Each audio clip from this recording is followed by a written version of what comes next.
Michael Hayes thought he was being the perfect father. Every morning at 6 a.m., the 38-year-old software engineer had 3 color-coded lunchboxes lined up on the kitchen counter, homework folders organized by subject, permission slips signed and ready. His kids never had to ask for anything because he'd already done it. But here's what Michael didn't see. He wasn't raising his children. He was dismantling them, piece by piece. This is the story of how a father's love became his children's prison, and how the moment his son crashed a car became the wake-up call that saved their entire family. 2 years after his wife Elena's death from cancer, Michael had transformed into what he called a well-oiled machine. Every aspect of his kids' lives ran through him. Monday morning, 6:47 a.m., Michael knocked on Connor's door. "Connor, buddy, yup, got your history project printed and in your backpack. Added those sources Mr. Chen wanted. Also packed an extra protein bar. Your basketball practice runs late today." Connor mumbled something from under his blankets. "And don't forget," Michael continued, "your dentist appointment is at 4:30. I'll pick you up from school at 4:15. Already called the attendance office." Down the hall, Lily was still asleep. Michael gently opened her door, placed her completed math homework on her desk. He'd finished it the night before when she said she was too tired, and laid out her outfit for the day. "Lily, sweetie, 15 minutes. I made your favorite breakfast." At work, Michael kept his phone on his desk, volume up. The kids texted constantly. "Connor, 10:23 a.m. Forgot my calculator." "Michael, already talked to your teacher. She has an extra for you." "Lily, 11:15 a.m. IDK, what to write for English essay." "Michael, sent you an outline. Just fill in the details." His coworkers noticed. "Michael, don't your kids ever figure stuff out themselves?" his colleague Janet asked one day. Michael bristled. "Their mom died, Janet. They've been through enough struggle. My job is to make sure they never have to struggle again."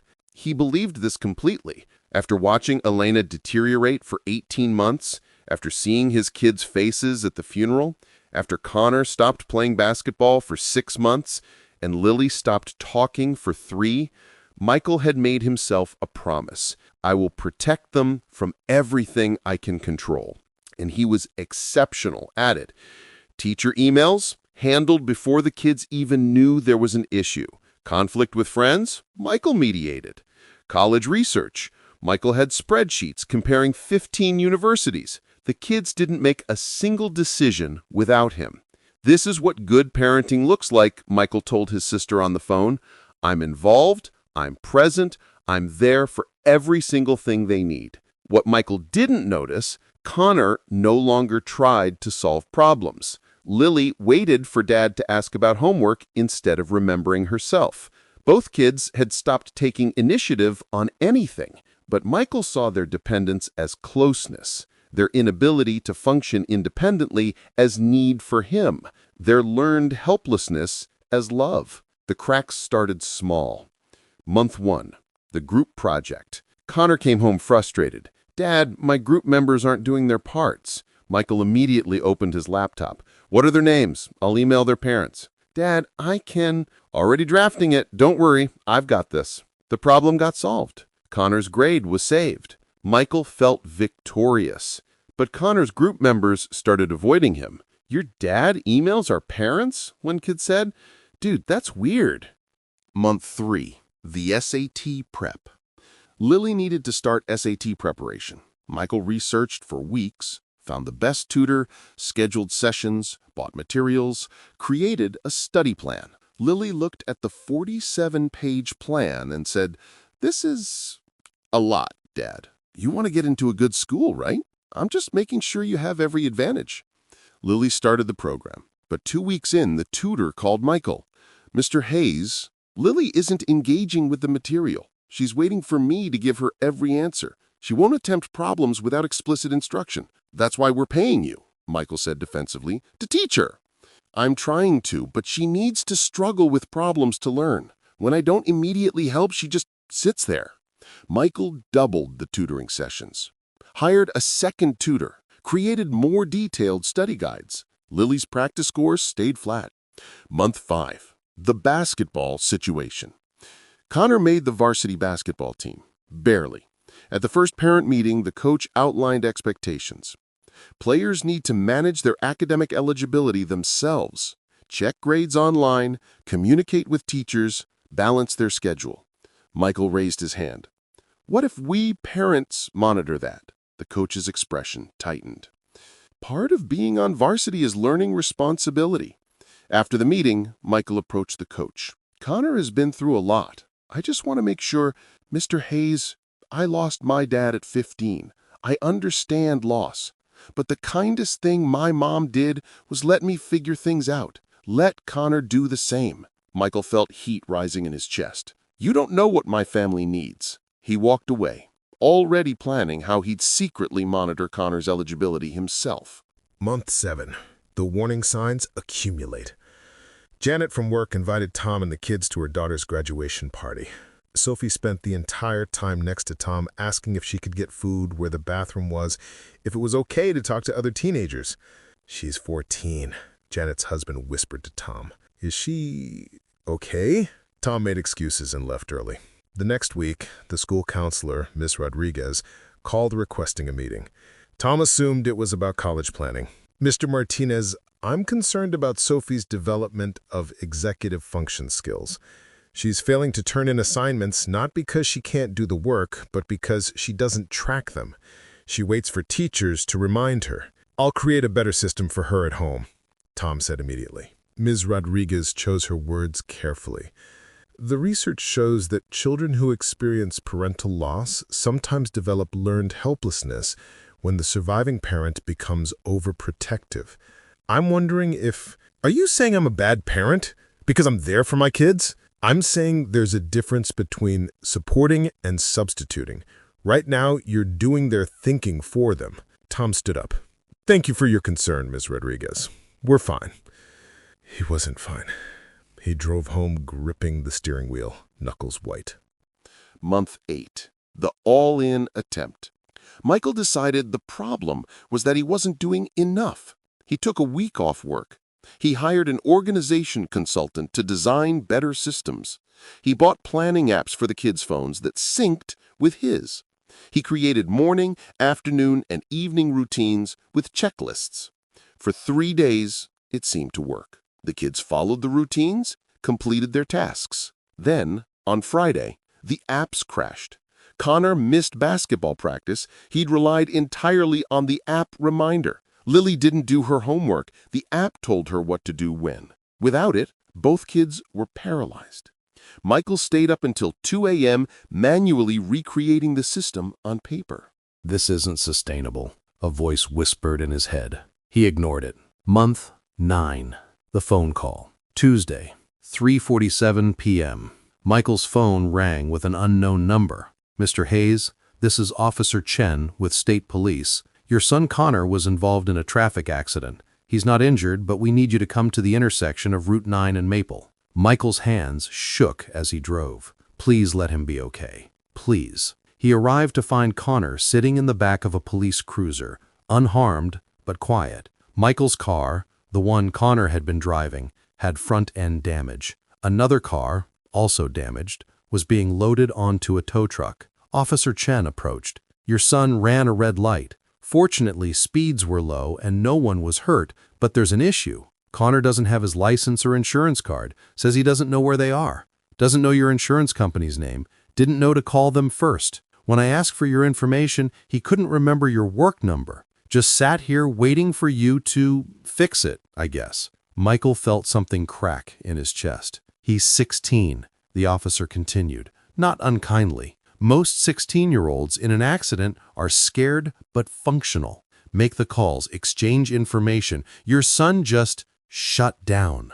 Couldn't take a single independent action. Connor was crying now, not from fear of consequences, but from overwhelm at being expected to handle something without his dad. Michael handled everything: insurance, police report, tow truck, other drivers' information. Connor sat silently in the passenger seat as they drove home in Michael's work car. Dad, I'm sorry. I didn't know what to do. Michael wanted to comfort him, but the words stuck in his throat. You're 16. You should know what to do. Month 10.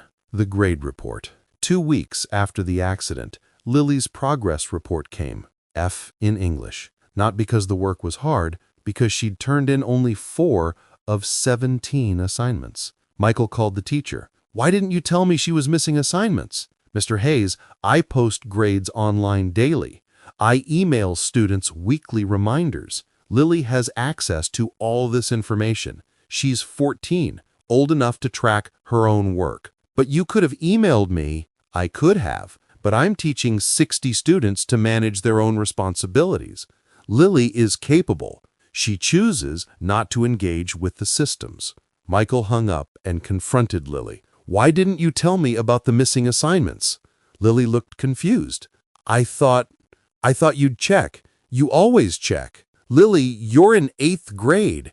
You need to keep track of your own homework. But you always do it. How was I supposed to know this time was different? Michael felt the room spinning. She was right. He'd trained her to wait for him to manage everything, and now she literally didn't know how. Month 11. The unraveling. Connor quit basketball. Too much to manage, he told Michael. When Michael offered to help manage it, Connor just shrugged.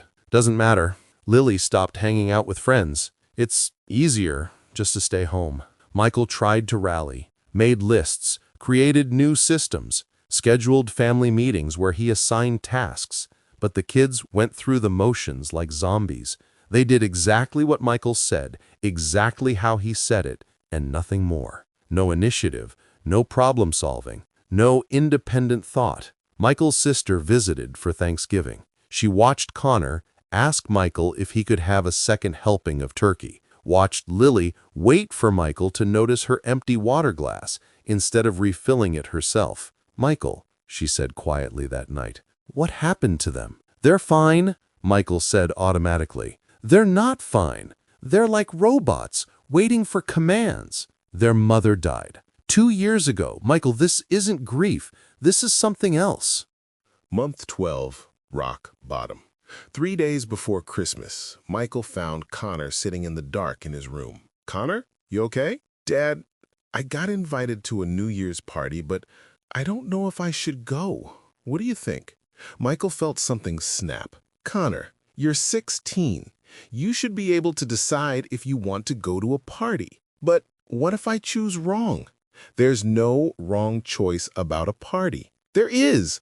What if I go and it's not fun?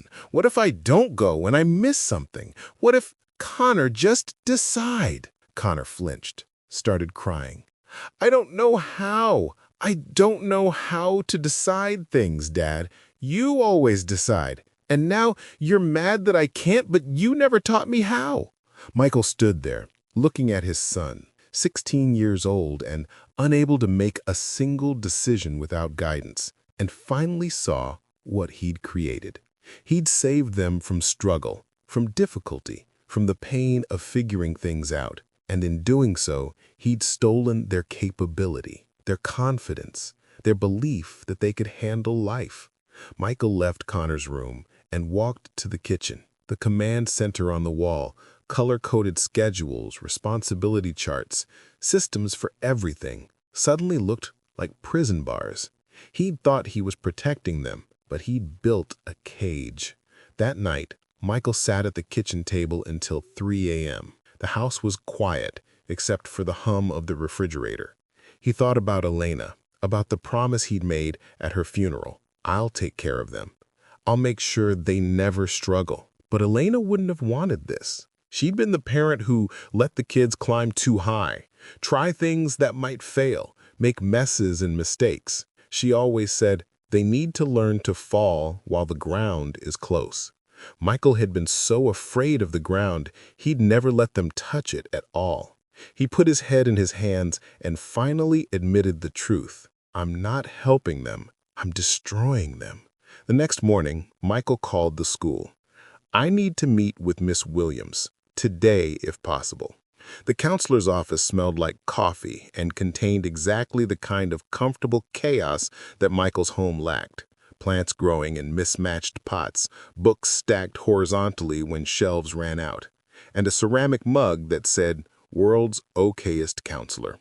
Miss Williams, a 55-year-old woman with silver-streaked black hair and laugh lines around her eyes, gestured to a worn leather chair. "Coffee? I just made a fresh pot." Yes, thank you." She poured 2 cups, handed him one, and sat across from him. Not behind her desk, just 2 chairs facing each other. She waited. Michael's hands shook slightly as he held the mug. "I need help. You were right about everything. My son can't make decisions. My daughter can't track her own homework. They're falling apart, and it's my fault." Miss Williams' expression softened. "You're here. That's the hardest step. I don't know how to fix it. I don't even know how I broke it. I was just trying to protect them." From what? From everything. From struggling, from failing, from feeling what I felt when Elena died, that helplessness, that pain. Miss Williams was quiet for a long moment. Then she said, "Can I tell you about my kids?" Michael nodded, confused. "I have 3 children, all adults now. Carlos is 32, Maria is 30, Lisa is 27. They're all doing well. Good careers, healthy relationships, independent lives." She smiled, but it was tinged with old pain. She cradled her coffee mug. "When I was your age, I was a single mom. Their father left when Lisa was 2, and I was terrified. Terrified they'd suffer because they didn't have a dad. Terrified other kids would judge them. Terrified they'd fail. So I did everything. Homework, I checked it all, sometimes fixed it. Friend problems, I called other parents. Carlos wanted to try out for soccer but was nervous. I talked to the coach in advance, made sure he'd make the team.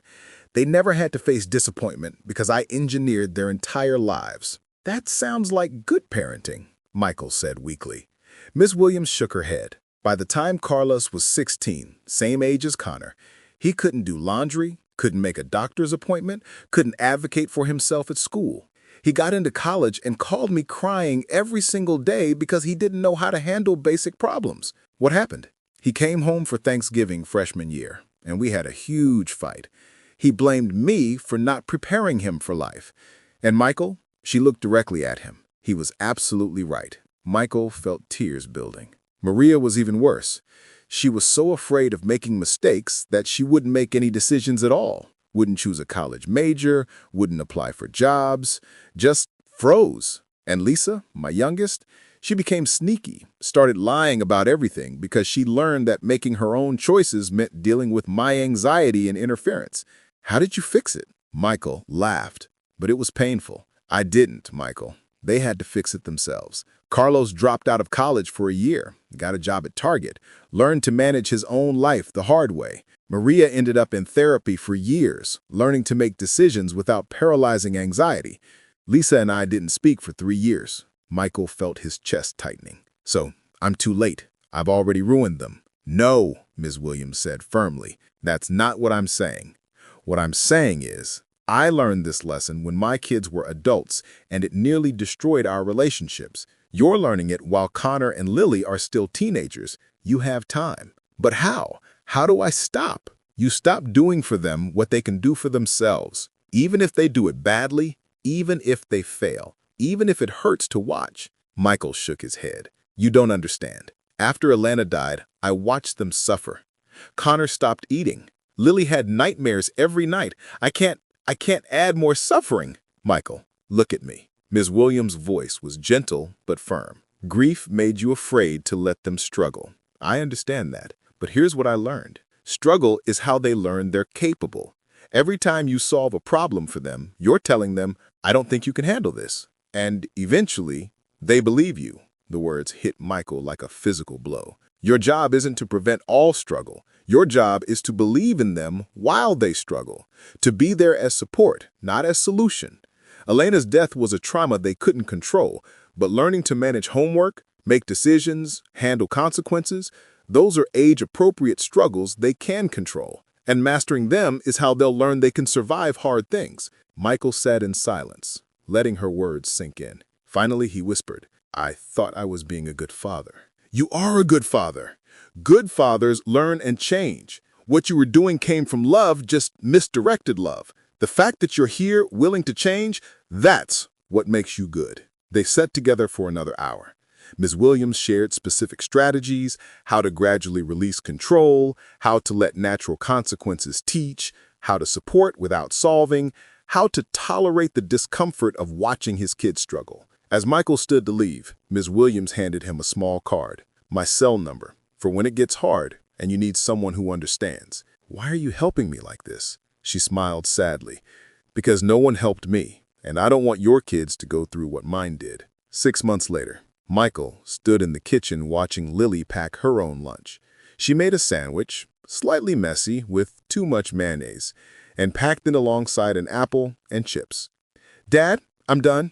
Can you check if I did it right?" Michael's instinct was to open the lunchbox, fix the sandwich, add a vegetable, include a note. Instead, he said, "I trust you packed what you need." Lily looked unsure, then nodded and put the lunchbox in her backpack. It had been a hard 6 months. Michael had started with small releases of control. Let Connor manage his own homework even when he forgot an assignment and got a 0. Let Lily experience the natural consequence of missing the bus. She had to walk to school. There were setbacks. Connor failed a history test because he didn't study. Michael's first instinct was to hire a tutor, create a study schedule, take over. Instead, he said, "That must feel disappointing. What's your plan for the next test?" Connor had stared at him. "My plan? Yeah. What are you going to do differently?" Slowly, painfully, Connor figured it out, made his own study guide, asked the teacher for help, passed the next test with a B. The biggest breakthrough came 3 months in. Lily had a conflict with a friend. The friend had spread a rumor. Old Michael would have called the friend's mother, intervened, solved it. Instead, Michael asked, "What do you want to do about it?" "I don't know," Lily wailed. "What should I do?" "I'm not sure. It's your friendship. What feels right to you?" Lily had been furious at first. "You're supposed to help me." "I am helping you. I'm believing you can figure this out." It took Lily 2 weeks, but she eventually confronted the friend directly. They had a difficult conversation. The friendship survived, stronger than before, and Lily learned something Michael's interference would never have taught her. She could handle hard conversations. Now, 8 months after that night in Miss Williams' office, Michael watched his kids growing capable in ways that terrified and thrilled him. Connor had gotten his driver's license back, found a part-time job at a bookstore, and was managing his own college applications. He'd chosen 3 schools Michael had never heard of, and that was okay. Lily had brought her English grade up to a B on her own, joined the debate team, and recently asked Michael if she could take the bus to the mall with friends. "I think you can handle that," Michael had said, fighting every instinct to drive her himself. But the real change was in how his kids saw themselves. Connor no longer asked permission for every decision. Lily no longer waited for Michael to notice problems before addressing them. One evening, Miss Williams called. "Michael, I'm running a workshop for parents on building independence after family trauma. Would you be willing to co-facilitate? Share your story?" Michael felt fear grip him. "I don't know if I'm qualified.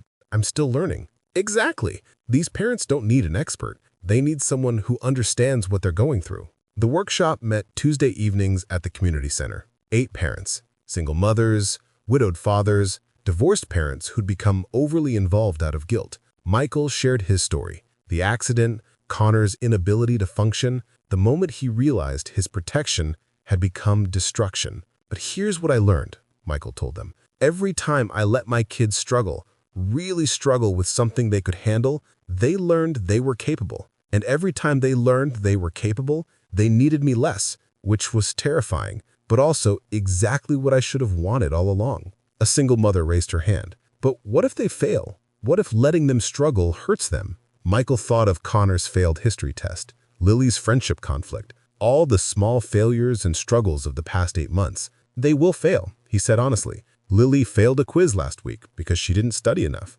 Connor missed a shift at work because he wrote down the wrong time. But you know what? They both figured out how to fix it, and now they know they can handle failure. That's a better gift than perfect grades. Miss Williams added, "The question isn't whether struggle will hurt them. The question is, what hurts more? Age-appropriate struggle with your support, or getting to adulthood without any practice handling difficulty?" After the workshop, a father approached Michael. "My daughter is Lily's age, can't make a single decision without me. It's like looking in a mirror." Michael handed him his number. "Call me anytime. This is hard to do alone." Now, 12 months after rock bottom, Michael stood in the kitchen on a Saturday morning. Both kids were still asleep. His phone buzzed. A text from Connor. "Connor, picked up extra shift today, might be home late." Left a note on the counter. Michael read the note. Connor had written his schedule, what time he'd be home, and that he'd eat dinner at work. Everything Michael would have asked, but Michael hadn't asked. Connor had just done it. Michael felt tears in his eyes. Not sad tears, proud tears. His kids were becoming capable, independent, confident. They still needed him, but they needed him differently now. Not as the person who did everything, but as the person who believed they could. Lily came downstairs, already dressed. "Morning, Dad. I'm making eggs. Want some?" "That'd be great, sweetheart." As Lily cooked, competently, having learned through practice and mistakes, Michael thought about Elena, about what she would think of the father he'd been versus the father he was becoming. She would have been proud of him for learning, for changing, for letting go. Because sometimes the most loving thing a parent can do is step back and let their children discover they're strong enough to stand on their own. Thank you for joining me for another story here on The Turning Point. Michael's journey reminds us that protecting our children from every struggle doesn't make them stronger. It makes them fragile. The deepest form of love isn't doing everything for the people we care about.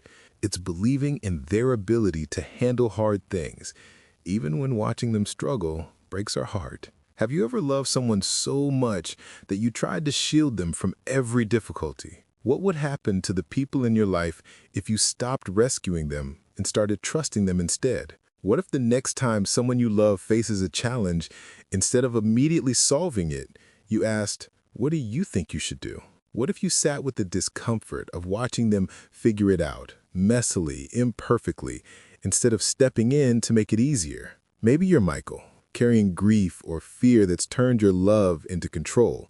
Or maybe you're Connor or Lily, capable of so much more than the people around you believe you are, if only they'd give you the chance to prove it. But here's what I want you to consider. What if the most loving thing you could do isn't preventing someone's struggle, but believing in their strength while they go through it? What if your fear of watching them fail is actually stealing their chance to discover they can succeed? If Michael's story moved you, I'd love to hear about a time when you realized your help was actually holding someone back. Or maybe you're learning right now how to support without rescuing, how to love without controlling. Leave a comment below and share your story. Your turning point might be exactly what another exhausted parent, partner, or friend needs to hear today.